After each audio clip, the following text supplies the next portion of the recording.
꺾이지 않는 마음이라는 제목으로 말씀을 증거하도록 하겠습니다. 강남스타일이라는 이 가수 싸이의 노래를 모르는 분은 아마 없을 겁니다. 우리나라는 물론이거니와 전 세계적으로 이 엄청나게 이제 유명하게 되었지 않습니까? 싸이의 강남스타일은 알지만 그 가수 싸이 씨가 했던 이 말을 기억하는 사람은 별로 없는 것 같아요. 무슨 말을 했냐면 이런 말을 했습니다. 지치면 지는 겁니다. 미치면 이기는 겁니다. 이런 말을 했습니다. 싸이 씨가 가수로 데뷔하는 그 과정이 참 이제 순탄치가 않았다고 합니다.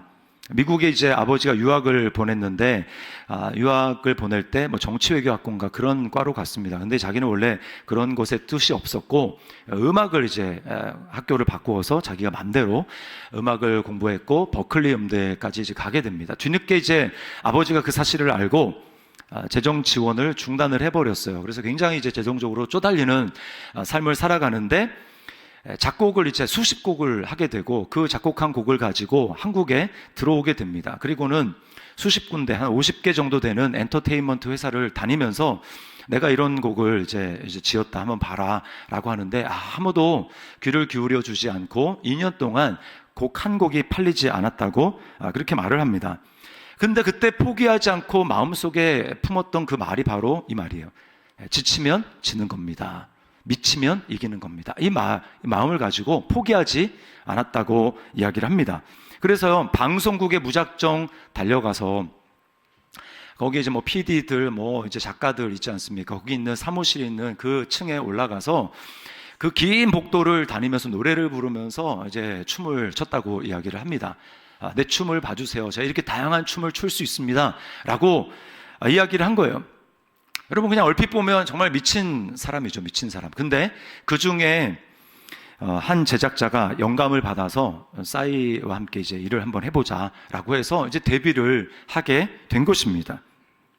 이 말이 참 중요한 것 같아요. 지치면 진다. 미치면 이긴다. 이 말이랑 좀 비슷한 말이 2년 전 이게 유행하던 말인데요. 이 중꺾마라는 그 말입니다. 여러분 한 번쯤 들어보셨을 것 같은데 중요한 것은 꺾이지 않는 마음이다 라고 하는 거예요. 월드컵 때도 우리가 이 말을 많이 썼습니다. 여러분 우리가 내 마음만 꺾이지 아니하면 우리는 새로운 도전을 할 수 있고 새로운 삶을 경험할 수 있습니다. 오늘 본문에서 우리는 꺾이지 않는 마음을 보게 됩니다. 바로 바울과 바나바의 마음이에요. 성경을 제가 묵상을 하면서 반복되는 패턴을 발견하게 됐습니다. 이렇게 반대되는 무리가 있잖아요. 복음을 전하는 바나바와 바울이 있고 반대는 어디를 가든지 계속 따라와서 반대하고 비방하고 또 박해하고 내쫓고 하는 선동하고 하는 그 일을 하는 유대인들을 보게 됩니다. 이게 한두 번이 아니에요. 세네 차례 계속 가는 곳마다 반복이 됩니다. 그런데 바울과 바나바는 지치지 않고요. 낙심되지도 않고 마음이 꺾이지 않고 하나님의 사명을 계속해서 감당하는 모습을 보게 됩니다. 13장 46절에 보면 바울과 바나바가 담대히 말하여 이르되 또 추방당하니까 어떻게 합니까? 이렇게 이야기를 합니다. 13장 52절에 제자들은 기쁨과 성령이 충만하니라. 정반대의 태도를 지금 보이고 있습니다. 그리고 유대인들이 불편할 텐데 오래 머물러 있었다고 이야기를 합니다. 14장 3절에 두 사도가 오래 있어 주를 힘입어 담대히 말하니. 그래서 버틴 거예요. 마음이 꺾이지 않은 상태로 그곳에 있으면서 버텼더니 결국 하나님이 일하시는 겁니다. 하나님의 역사를 경험하게 되는 거예요. 어떤 일이 있었습니까? 주님이 일하셔서 13장 48절에 영생을 주시기로 작정된 자는 다 믿더라. 또 14장 1절 유다와 헬라의 허다한 무리가 믿더라. 그리고 14장 3절 말씀 우리 같이 한번 읽어보겠습니다. 시작. 두 사도가 오래 있어 주를 힘입어 담대히 말하니 주께서 그들의 손으로 표적과 기사를 행하게 하여 주사 자기 은혜의 말씀을 증언하시니. 네, 주님이 가는 곳마다 방해가 있었지만 마음이 꺾이지 않으니까 가는 곳마다 하나님의 새로운 역사를 그들을 통해서 일으켜 주시더라 라고 하는 것입니다. 여러분 하나님은 지금도 변함없이 우리 삶 가운데 새로운 일을 새롭게 행하시는 하나님이신 줄 믿습니다. 그런데 우리가 중요한 것, 그 하나님을 경험하기 위해서 우리가 필요한 건 뭐냐? 꺾이지 않는 마음입니다. 내가 내 마음만 꺾이지 않고 그 하나님이 주시는 마음을 가지고 버티고 내 자리에 있으면 나를 통해서 반드시 하나님의 새로운 역사는 일어나게 될 줄 믿습니다. 우리 하나님의 영광을 봐야 돼요. 그래서 자, 그러면 어떻게 바울과 바나바는 꺾이지 않는 마음을 유지하면서 그렇게 사명을 감당할 수 있었는가? 그들 마음속엔 도대체 뭐가 있었는가? 그것을 가지고 좀 살펴보려고 합니다. 첫 번째로 이들의 마음속에는요, 약속의 하나님의 말씀이 있었습니다. 시기하고 유대인들이 막 그렇게 가는 곳마다 핍박하고 그렇게 하니까 바울이랑 이 바나바가 마음에 막 증오심을 가지고 유대인들에 대해서 막 이를 갈면서 정말 치가 떨린다 하면서 그들이 홧김에 감정에 따라서 다른 곳으로 이동한 것이 아닙니다. 그들은 철저히 하나님의 말씀을 따랐어요. 여기 47절 말씀을 보세요. 이렇게 얘기합니다. 주께서 이같이 우리에게 명하시되 내가 너를 이방의 빛으로 삼아 너로 땅끝까지 구원하게 하리라 하셨느니라. 바울 사도가 예수님을 처음 믿고 회심할 때 예수님이 그에게 말씀해 주시잖아요. 내가 너를 이방인의 사도로 삼을 것이다 라고 말씀하셨죠. 그리고 지금 이 언급하고 있는 이 인용하고 있는 구절은 이사야서에 있는 말씀을 인용하는 것입니다. 그러니까 바울과 바나바가 홧김에 열받아가지고 감정에 치우쳐서 다른 곳으로 간 것이 아니고 그들의 마음 가운데는 철저히 하나님의 말씀을 따랐다는 겁니다. 하나님의 말씀이 작동되고 있어요. 뿐만 아닙니다. 유대인들이 사람을 선동해서 바울과 바나바를 추방하니까 그들이 발에 먼지를 떨어버렸다 이렇게 얘기를 하지 않습니까? 이거는 예수님이 가르쳐 주신 그대로 한 거예요. 너희를 영접하지 않는 자들에게는 발에 먼지를 떨어버려서 증거를 삼아라. 심판날에 그들이 하나님의 심판을 면치 못할 것이다. 이렇게 이야기를 하셨습니다. 그대로 지금 하고 있는 거예요. 여러분, 왜 말씀이 우리 속에 있는 것이 중요한 줄 아십니까? 여러분, 우리의 마음은 절대 중립이 아닙니다. 우리의 마음은 둘 중에 하나예요. 하나님의 말씀의 지배를 받던가, 하나님 말씀이 있어서 그 말씀에 따라가던가, 아니면 말씀이 없으면 내 생각대로 내 감정대로 흘러갈 수밖에 없습니다. 어떤 상황이 딱 일어났어요. 그러면 딱 두 가지입니다. 내 말씀이 마음속에 있으면 그 말씀을 가지고 그 상황을 말씀으로 해석해서 그 말씀대로 따라가는 거예요. 그러나 내가 마음은 그렇지 않지만 내 안에 말씀이 없으면 어떻게 됩니까? 내 마음의 원함과는 상관없이 우리는 그 상황에 대한 나의 과거의 경험과 판단, 내 감정에 따라서 홧김에 행동할 수밖에 없다라는 거예요. 이게 차이라는 것입니다. 그래서 말씀이 마음속에 있는 게 너무너무나 중요한 거예요. 시편 119편 9절과 11절에 다윗은 이렇게 고백을 합니다. 우리 같이 한번 읽어봅니다. 시작. 청년이 무엇으로 그의 행실을 깨끗하게 하리이까?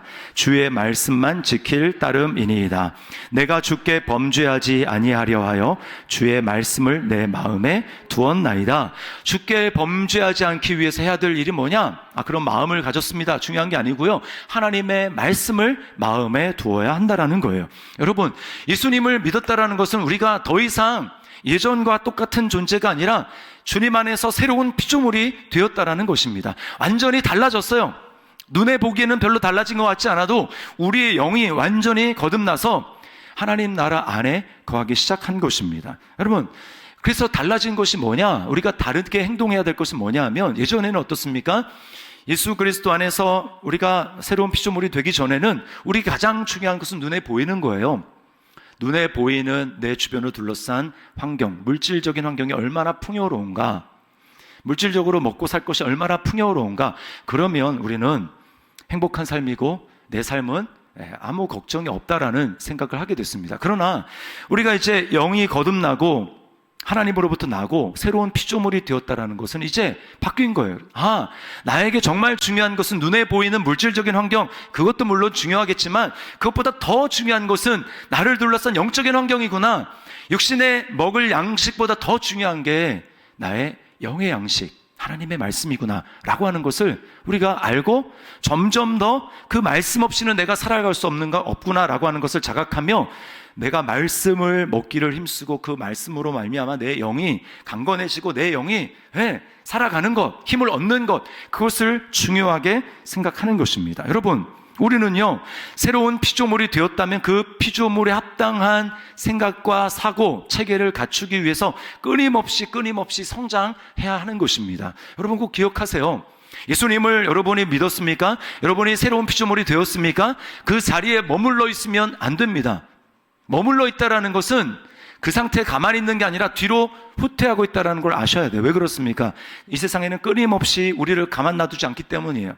이 세속의 물결이 우리를 계속해서 휩쓸어 가기 때문에 하나님의 말씀으로 마음속에 그 말씀을 두고 끊임없이 내가 하나님을 알아가고 하나님을 향하여 나아가지 않으면 세속의 물결이에 그래서 어느 순간에 보면 저 밑에 떠늘려 가 있는 자신의 모습을 발견하게 되는 것입니다. 그러므로 멈춰져 있으면 그거는 후퇴하는 거예요.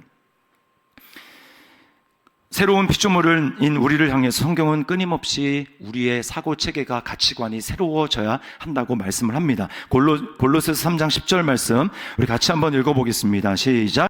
새 사람을 입었으니 이는 자기를 창조하신 이의 형상을 따라 지식에까지 새롭게 하심을 입은 자니라. 네, 영은 거듭나서 하나님의 자녀가 되었다라고 하는데 지식이 새로워지지 않으니까 어떤 일이 일어납니까?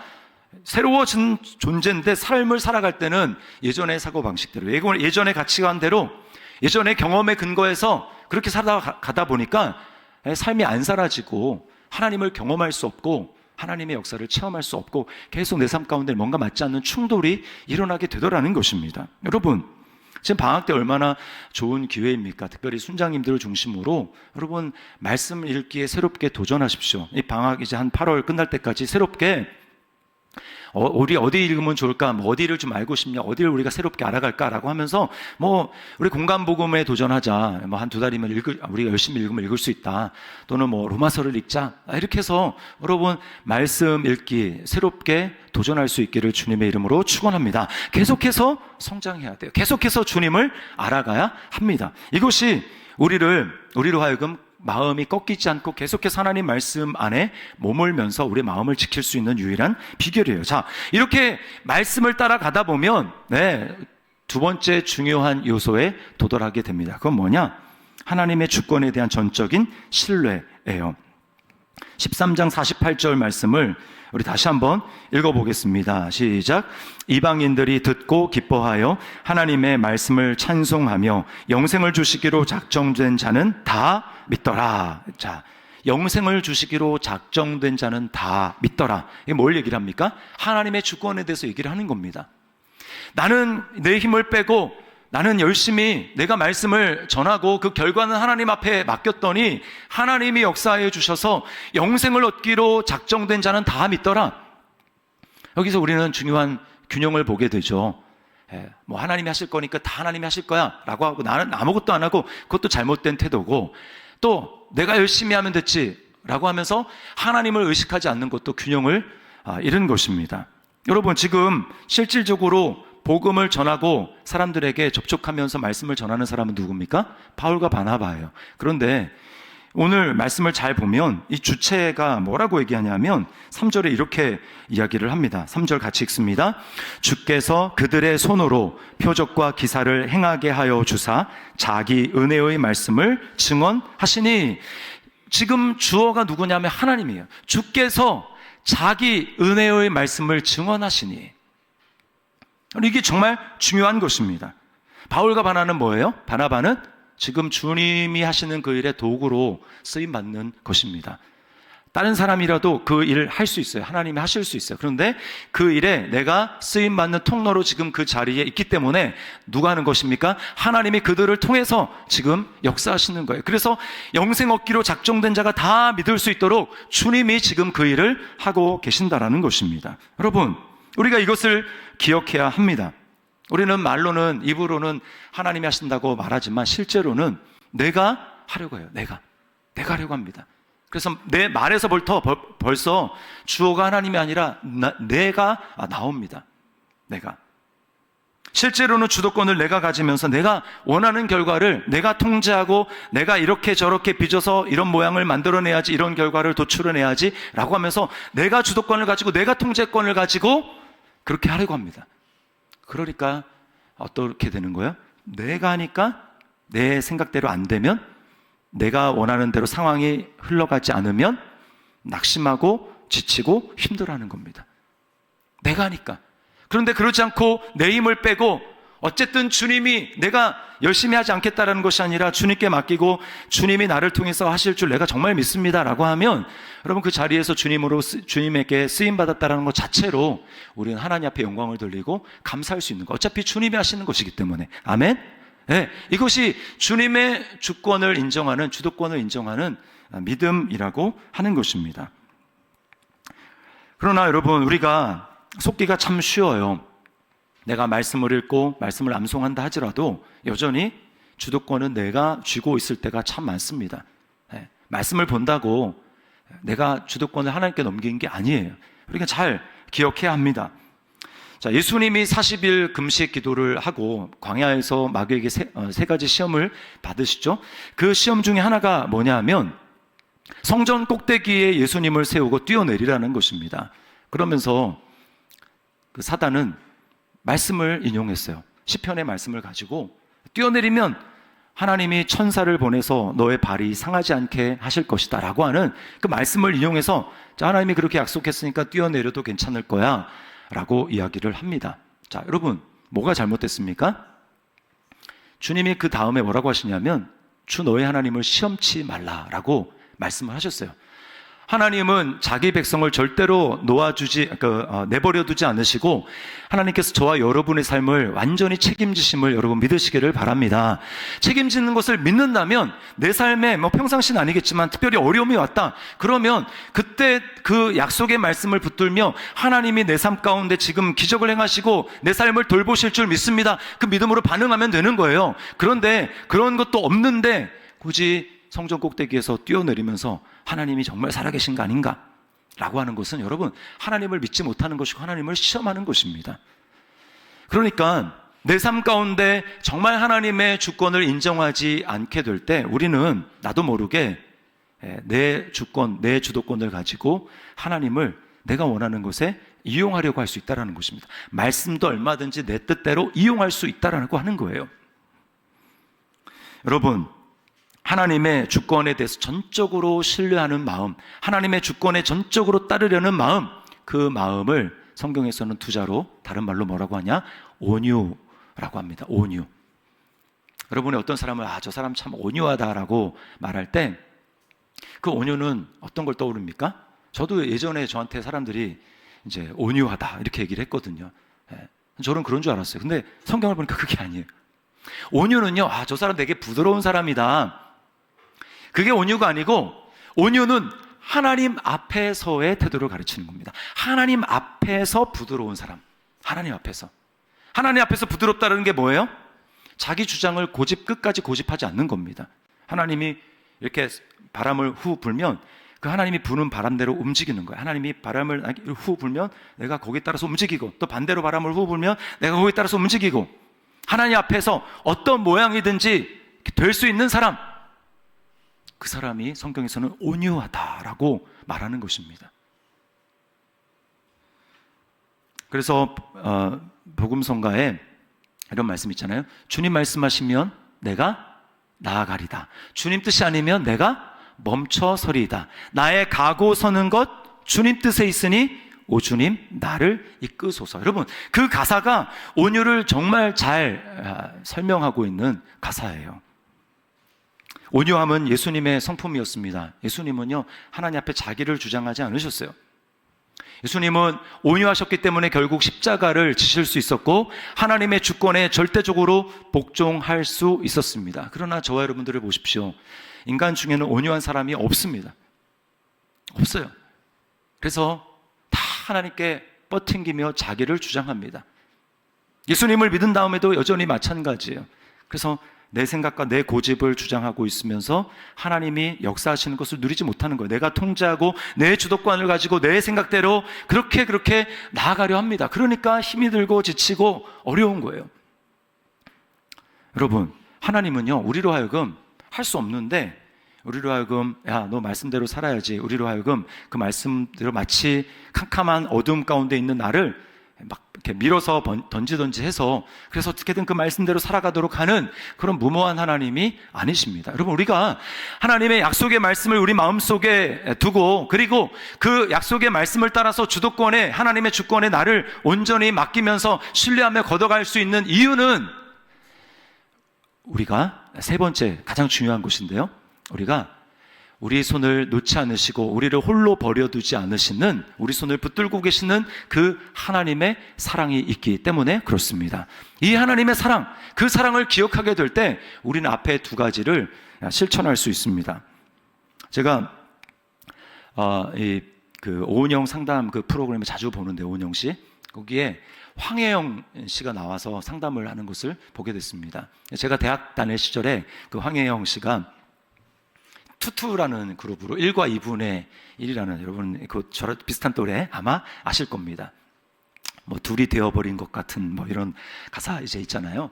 근데 이분이 지금 현재는 연 매출 100억의 CEO가 이제 되어 있습니다. 온라인 쇼핑몰 이제 그 운영하는데, 그리고 쌍둥이 두 아들을 키우는 엄마가 되어 있습니다. 그 아들이 이제 12살이에요. 12살. 근데 왜 그 상담에 나왔냐면, 아이들을 양육을 하는데 너무 이제 통제를 하는 것입니다. 통제를. 그러니까 이제 쌍둥이 아들 학교 이제 보내면 요즘에는 그 이제 부모님 그 스마트폰으로 엄마한테 이렇게 아이가 학교에 도착했습니다, 이렇게 뜨잖아요, 알림이. 그리고 또 이제 하교하게 되면 또 하교한다고 이제 뜹니다. 근데 학교에 딱 들어가면 괜찮은데 이동 중에는 불안한 거야. 이동 중에 이제 학교에서 나왔다, 그럼 이제 이동해서 집에까지 오는 동안에 그 시간 있지 않습니까? 그 시간 동안에 막 불안한 거예요. 그 언제 그 불안이 가시는가? 이제 집 앞에 나와가지고 이제 기다리는데 아이들이 버스에서 내려서 딱 엄마를 볼 때, 그제서야 이제 마음이 놓이는 겁니다. 눈앞에 보이지 않으면 불안한 거예요. 그래서 잠을 자는데도 잠을 다 깊이 자지 못합니다. 왜냐하면 아이들 방에서 12살 됐는데도 무슨 이제 소리가 난다 그러면 가서 이제 확인을 하고 별일 없어야 이제 잠을 잘 수 있는 거예요. 그러다 보니까 학교에서 이제 12살쯤 됐으면 5학년이잖아요. 5학년에 이제 1박 2일 뭐 캠프 같은 거를 보내는데, 그거를 이제 갈지 말지 학기 초에 이제 학사 일정 이렇게 이제 공유하면서 조사를 하는데, 절대 이제 그런데 못 보내는 겁니다. 안전장치가 다 돼 있고 하는데도 절대 못 보내는 거예요. 그리고 3월인데도 불구하고 10월에 있을 그 일인데, 그때 3월 달부터 이제 막 계속 불안해하면서 염려하고 걱정하기 시작하는 것입니다. 그리고 염려가 되고 불안하니까 더 불안할수록 아이들을 이제 통제하려고 하는 거예요. 내 손 아귀에 두고 절대 밖을 벗어나지 못하도록. 근데 이제 왜 그렇게 아이들을 통제할까? 왜 그렇게 불안해할까? 그 불안의 원인을 이제 왜 그런가 살펴봤는데, 그 어린 시절에 좀 문제가 있었습니다. 어린 시절에 부모님이 그렇게 자주 싸우셨대요. 그래서 싸우면 엄마가 여지없이 이제 집을 나가서 며칠씩 집을 들어오지를 않는 겁니다. 그래서 어린 나이에 엄마와 떨어져 있는 게 너무 싫으니까, 헤어지기 싫어가지고 밤에 이제 아빠 엄마가 싸우면 못 자는 거예요. 잠을 못 자고 자기 방에서 언제 싸움이 끝나나 기다리는 겁니다. 싸움 끝나면 어떻게 하려고? 엄마 붙잡으려고, 나갈까봐.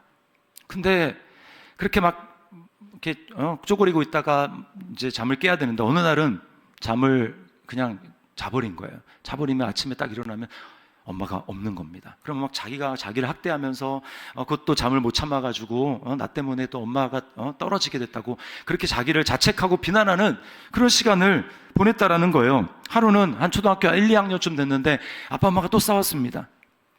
여지없이 또 엄마가 나가버리는데, 엄마를 뒤에서 엄마 옷을 붙잡아 봤습니다. 엄마가 자기를 뒤로 돌아보지 않고 자기를 뿌리치고 그리고는 나가버리셨다는 거예요. 너무나 다급한 마음에 신발도 못 신고 맨발로 엄마를 쫓아가서 엄마 부르고 나아가는데, 엄마가 택시를 잡아 타고 가는데 한 번도 자기를 돌아보지 않고 그냥 그 길로 가버렸다는 것입니다. 문제는 지금도 그 꿈을 꾼다는 거예요. 지금도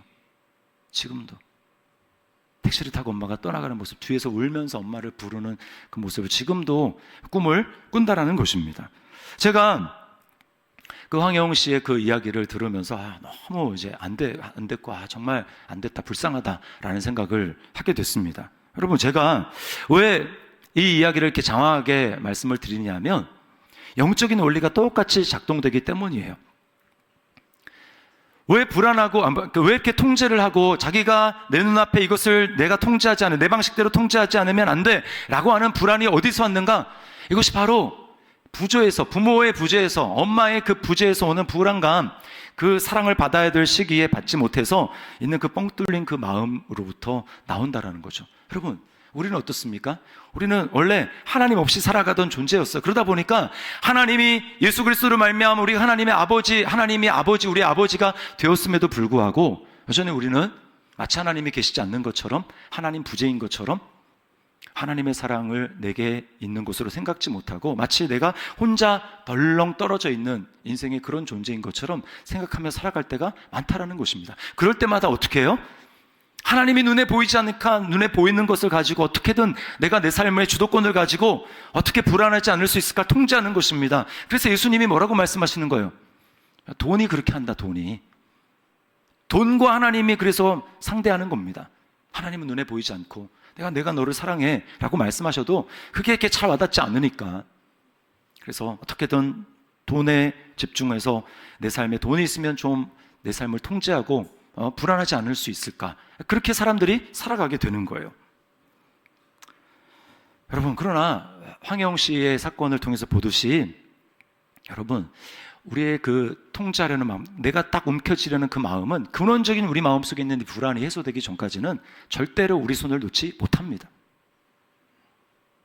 너무나 그 황혜영 씨가 안 되어서 오은영 박사님이 황혜영 씨의 엄마가 돼서 황혜영 씨가 꼭 듣고 싶었던 말을 이렇게 해주더라고요. 이렇게 말을 합니다. 내 딸 혜영아, 엄마야, 너무 미숙한 엄마지. 그때 내가 널 데리고 갈걸. 그렇게 맨발로 택시 뒤를 쫓아오는 너를 모질게 뿌리치고 간 내가 정말 어른답지 못했다. 나의 고통만 생각했지 네가 얼마나 힘들고 아플 거라는 건 생각을 못했어. 꼭 한번 따뜻하게 안아라도 줄걸. 사랑한다고 말이라도 해줄걸. 너무 미안하구나. 너한테 이런 결핍의 구멍을 남겨주게 돼서 정말 미안하구나. 그 이야기를 오윤영 박사님이 해주는 그 이야기를 들으면서 이 황혜영 씨가 소리 없이 계속 울더라고요. 제가 그 모습을 보면 저도 이제 눈물이 났습니다. 오은영 박사님의 그 이야기를 들으면서 저는 반대로 주님께서, 성령께서 하나님의 음성, 그 음성을 이제 깨닫게 해주셨어요. 그 오은영 씨, 그 황혜영 씨의 엄마와 우리 하나님은 얼마나 다른가? 그 아이가 엄마를 놓치지 않기 위해서 정말 밤에 막 졸린 눈을 비벼가면서 깨어 있으려고 했던 그 모습, 그것과 다르게 여러분, 우리 주님은 어떤 주님이십니까? 우리를 졸지도 아니하시고 주무시지도 아니하시고 우리를 보살피고 계시는 그 주님, 그 하나님이 우리 하나님이라고 말씀하고 계세요. 그래서 이사야 49장 15절 말씀에 하나님에 대해서 이렇게 말씀합니다. 우리 같이 한번 읽어볼까요? 시작. 여인이 어찌 그 젖먹는 자식을 잊겠으며 자기 태에서 난 아들을 긍휼히 여기지 않겠느냐. 그들은 혹시 잊을지라도 나는 너를 잊지 아니할 것이라. 아멘. 우리 주님은 우리를 절대로 잊지 않으신다고 말씀을 합니다. 우리에게 눈을 떼지 않으신다고 말씀을 해요. 황혜영 씨의 엄마는 딸에 뿌리치고 집을 나갔지만 여러분, 우리 주님은 어떻습니까? 우리가 스스로 하나님의 손을 뿌리치고 하나님을 떠난 우리 아닙니까? 근데 그런 우리를 주님께서 찾으시기 위해서 주님은 자기 집을, 하늘 보좌를 버리시고 하늘 영광을 버리시고 뒤로 하시고 우리를 찾아 나셔서 마침내 우리를 얻으시고 하나님 품에 우리를 안겨주신 좋으신 분이 바로 우리 주님인 것을 여러분 믿으시기를 바랍니다. 그 주님의 포기하지 않는 사랑, 아까 그 싸이 씨가 뭐라고 했어요? 지치면 지는 거라고. 여러분, 우리 주님은 우리를 찾으시는데 절대 지치지 않으셨어요. 끝까지 우리를 향해서 포기하지 않으시고, 그리고 뭐 하면 이긴다고 그랬죠? 미치면 주님은 우리를 사랑하시는데 미치셨습니다. 미치셔서 우리를 위해서 죽으신 거예요. 십자가에서. 그렇기 때문에 미친 사랑을 보여주신 그 주님의 사랑이 영원히 승리를 해서 우리는 영원히 그리스도 안에서 하나님 품 안에 거하는 자가 되었음을 여러분 믿으시기를 바랍니다. 이것이 저와 여러분을 향한 하나님의 사랑이에요. 우리가 이런 사랑을 받았습니다. 이런 사랑을 받았어요. 여러분, 주님이 십자가를 지신 이유는 우리와 주님이 영원토록 이제 헤어지지 아니하고 하나님의 가족, 삼위 하나님의 가족, 아버지와 아들과 성령이 이제 함께 살아가도록 하기 위해서, 우리를 영원히 떠나지 않기 위해서 우리에게 성령을 주신 것입니다. 지금은 우리가 육체로는 주님과 떨어져 있어요.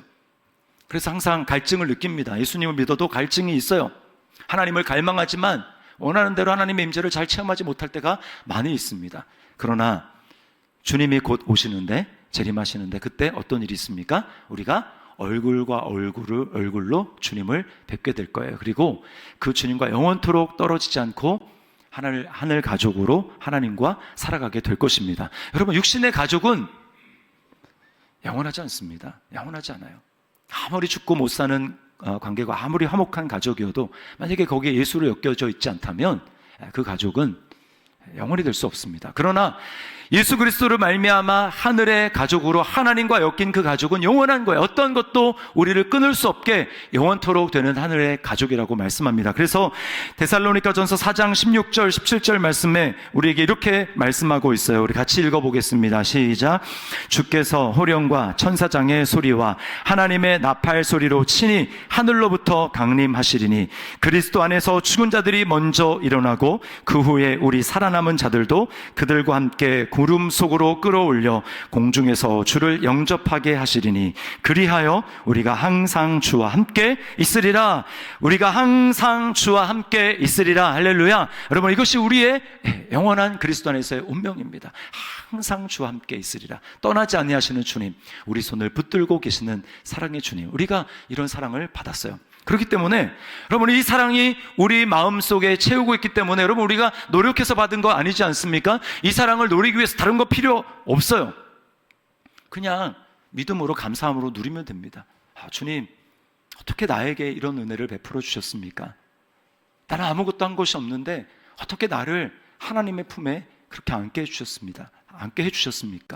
주님, 이 사랑 너무 감사합니다. 주님, 이 은혜 너무 감사합니다. 라고 그냥 믿음으로 받아들이고 여러분 누리시면 돼요. 그러면 우리 마음속에 있는 그 하나님의 사랑이 점점 커져서 우리를 지배하고 우리 마음보다 더 큰 하나님의 사랑이 우리를 덮어서 우리로 하여금 미래가 두렵지 않도록, 그래서 하나님의 약속의 말씀이 우리 안에 있는데 그 말씀을 가지고 내가 내 삶을 통제하려는, 나의 좁은 머리로 내 삶을 통제하려는 그런 것이 아니라 하나님의 주도하심에 내 삶을 맡겨서 주님, 내가 내 인생 내 머리로 막 이렇게 저렇게 통제하는 것보다 하나님의 그 주도하심에 맡겨서 가는 인생이 훨씬 더 안전하고 훨씬 더 멋지고 훨씬 더 풍요로운 삶입니다 라고 하면서 내 삶을 그 주님께 던질 수 있는 거예요. 그것은 어디서 나오느냐? 우리를 붙들고 계시는 하나님의 사랑, 그 사랑이 있기 때문에 그러한 것입니다. 여러분, 우리 삶 가운데 새로운 삶을 경험하기를 원한다면 중요한 것은 우리가 꺾이지 않는 마음, 그 마음으로 주님 앞에 반응해야 되는 것입니다.